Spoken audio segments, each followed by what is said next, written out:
Rebecca asks, how do I remain faithful to God when He hasn't answered my prayers? Well, first of all, I think that we better give a little understanding about what faithfulness is.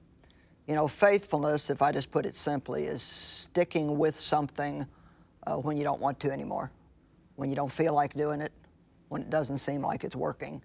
And so there's no real emotion that we like tied to faithfulness. Oh, that's a really good point.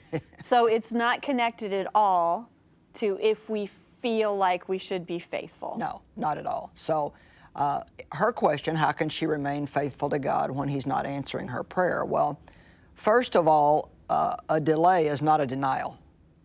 Just because God hasn't answered our prayer in the time frame that we think He should, or in the way that we think He should, doesn't mean that God is not working in our lives. And so faith is for the in-between. You know, you can ask for something, and that's exciting because, ooh, I'm going to ask God for this and He's going to provide it. And when the answer comes, then that's exciting, but the in-between is the time that you need to be faithful. Right. And I think the short answer to her question is we never want to tie our faithfulness to God to what He's doing for us.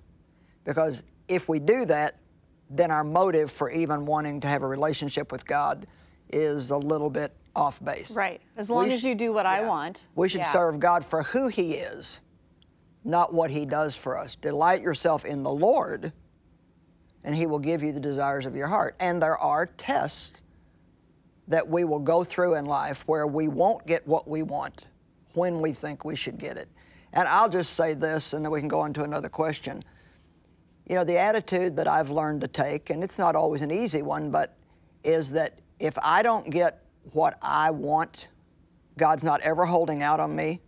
It's only because He has something better in mind, and I don't yet know how to ask for that. Yeah. And so God is faithful. He is good. And just because we don't like His timing doesn't mean He's not working in our lives. Right. Okay, great. We hope you enjoyed this teaching. To get more from Joyce, make sure to subscribe so you don't miss a thing.